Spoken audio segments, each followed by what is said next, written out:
Nathan, I wanted to start with you first. This film really defies expectations, which I think is one of its strengths. What ultimately inspired you to write this film about this culture and community? And how did the marriage of all these different genres lend itself to the story that you wanted to tell? Yeah, I mean, a great question. Thank you so much. It is one of my favorite things about the film is that it does sort of defy expectations, and people are often surprised by it. I just kind of fell in love with the Juggalo culture. I thought it was a very unique thing, and particularly the aspect about the finding your found family, and Mhm. that a lot of folks who are Juggalos, may not feel the same connection to their blood family as others, and that they found this camaraderie and this sort of community amongst kind of like, as we like to say, like miscreants, you know what I mean, like some of us who are a little bit outside the norm.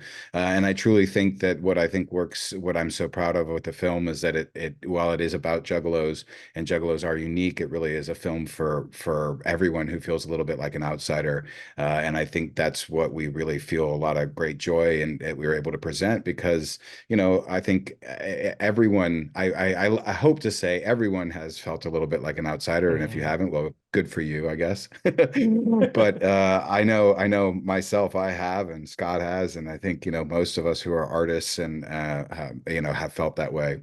And as far as so I think that's really what we tried to do, and as far as the kind of mashing of genres, I think, a couple things. One, just to kind of emulate the sort of Juggalo culture, it is in and of itself a bit of a mash of genres. Musically, it's rap, rock, and especially if you have gone, get to know Juggalos, they call Juggalos like kind of the last American subculture because it is a bit of a mash of a lot of subcultures. You Mhm. get a little bit of punk rock, a little bit of hip hop, a little bit of hippie, a little heavy metal. You get a lot of that kind of happening. And then I too, my co-writer Tim and I, we both are just really big fans of movies that are more than just one thing. And I think some of my favorite, most inspirational films have a little bit of heart, humor, action, all that kind of stuff. And I think much like we are as people, I think being indefinable is a little bit, more interesting. And I don't know that I don't know. I think that's it. When one person asked me before, like, what genre do you think Off Ramp is? And I was like, can it just be the genre of genre? But yeah, we have a lot of disparate sources and a lot of different tastes, and just kind of putting all those things together.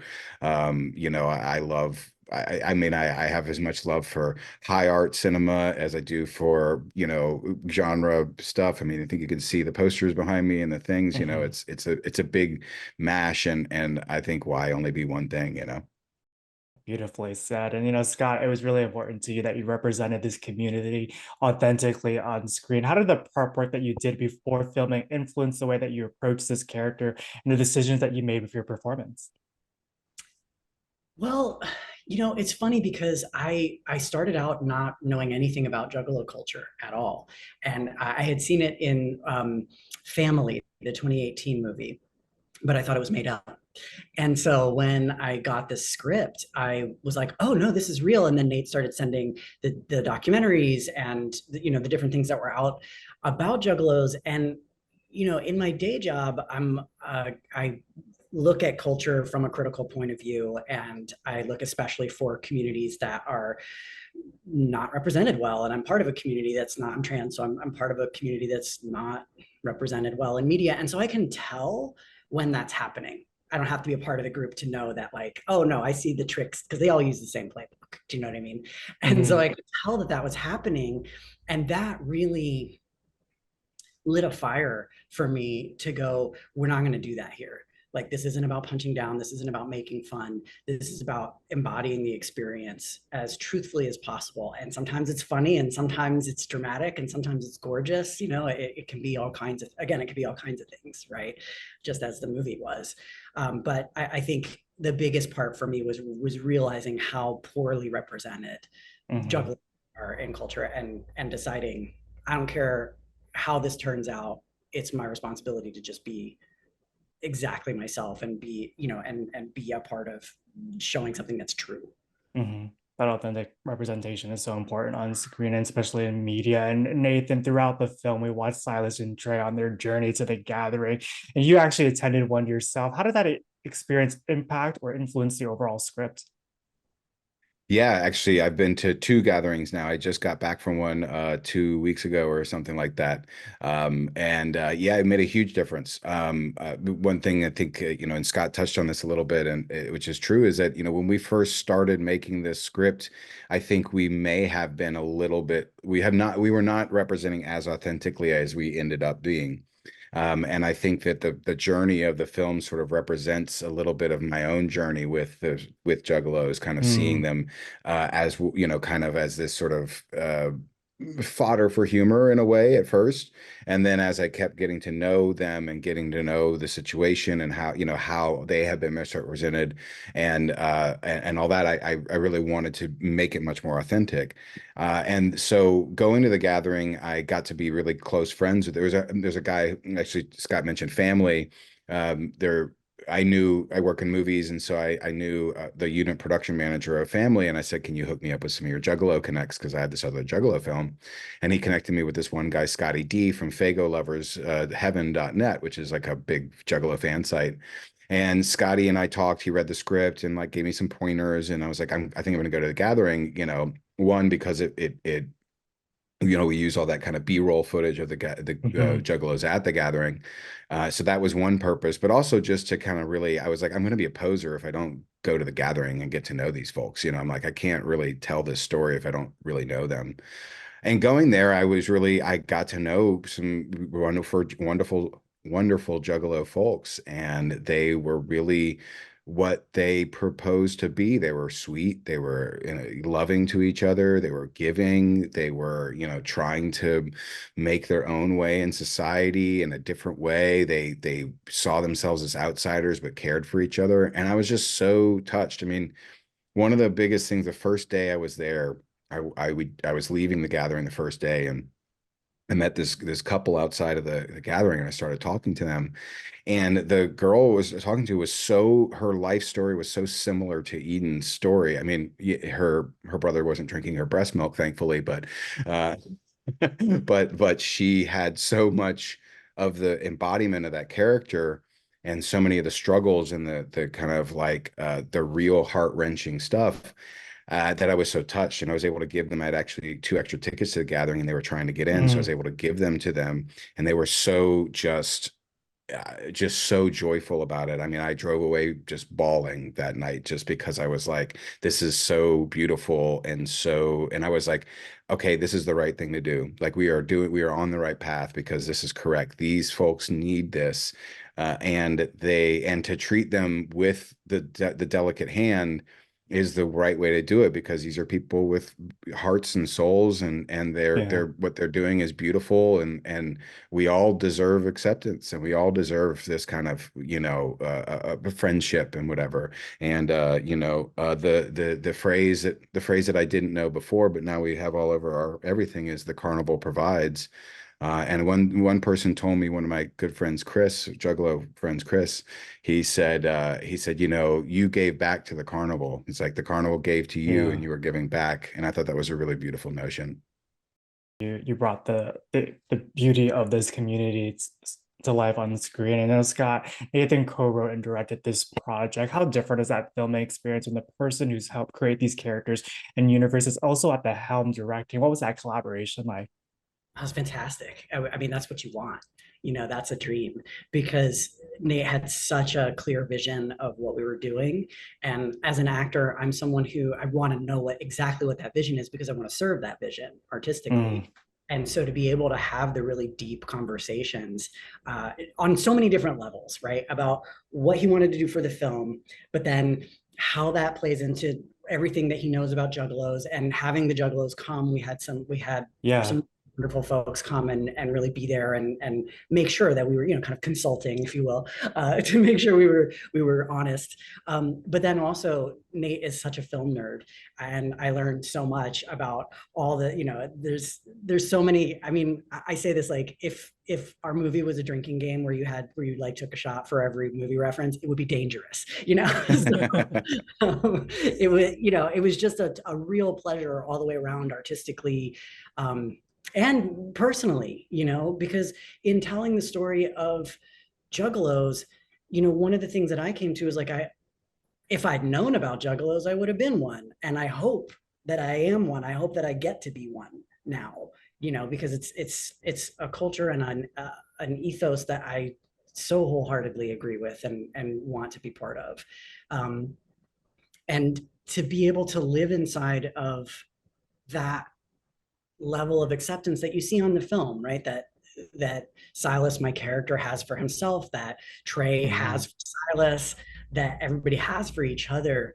It was a really special time and an experience I'll just never forget. Say my friend Chris, who we put this line in the film because it was so true, but he said to me at the gathering, he said, you're a juggalo and you just didn't know it yet. And I think Mhm. that's what really a lot of us really felt. And we put that line, in when Silas is having that gorgeous moment with Eden.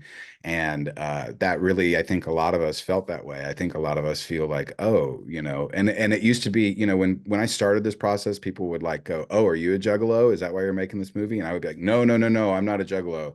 And now I'm like, fuck yes, I'm a juggalo. I mean, Yeah. I'm like, absolutely, thank you. I mean, I want to, I'm a person who accepts other people the way they are and says no judgment. Like, please, like that's what we all wish to be. Yeah, I feel like anybody who watches this film will be a juggalo. And Nathan, not only did you co-write and direct and produce this film, you also co-edited it. How have all those different disciplines lend themselves, particularly with your work as a director and editor, and making sure that you have a variety of options as you head into the editing bay?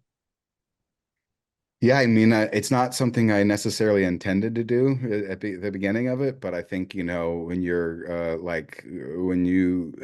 some smarter filmmaker than I am said, that the people who make the movie are the crew, but the filmmaker is the film. And I think if you're making a film that's really personal and something that really does speak about what's inside your heart, you kind of can't let it go. I can't. I mean, maybe other people can, but I personally can't. So I had to get in there. I always edited my own projects. I'd always edited my own music videos and things like that. I had a lot of help from a great friend, our friend Brandon, who did a lot of great work. But it was just like I couldn't, if I wasn't able to get in there and do it myself a little bit, I probably would never have felt satisfied with it. Um, and I mean, I'll admit I'm a little, controlling about that. I mean, I think that's the thing about a director is that if you're making your film, you want to have control, but at the same time, I'm very open to the suggestion. I think Scott can speak to that too. There's a lot of collaboration, and I'm a big, big fan of Yeah. collaboration. But when I know it's right for what I want to say, I know it's right for what I want to say, and so I'm like, let's collaborate up to that point where it's like, okay, but this is where it is and I think it all worked really well. I think that being collaborative is essential for filmmaking, and you end up with something better Mhm. by doing that. I also am a cinematographer by a day job a lot of times, but I hired a really talented guy named Braun Moy to shoot it, and I'm so grateful I did because our powers combined made it better. I think having that hand in the editing process also makes sure that you have the artistic vision that you had for this film come across. And that friendship between Silas and Trey is so believable on screen. Scott, how were you able to build that with John so quickly? It really just happened. It was a miracle.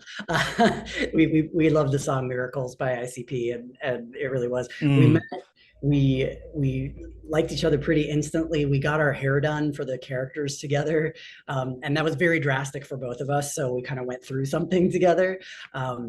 But we found out that we have birthdays one day apart, and I think we're just kind of naturally it just happened that way, and it was great. But I think from an acting perspective, there's the one part, and John always says this about how he's so glad that he liked me because it's so much harder to act when you don't like the person you're seeing. mm, um, but for both of us, one of my favorite things was like holding each other, and I think that's the best part of a friendship is we held each other in total support through every scene, and there was just this like generosity and like, I'm not going to surprise you, I'm not going to work against you, I am completely here for what you are putting down, and that's what you got on screen.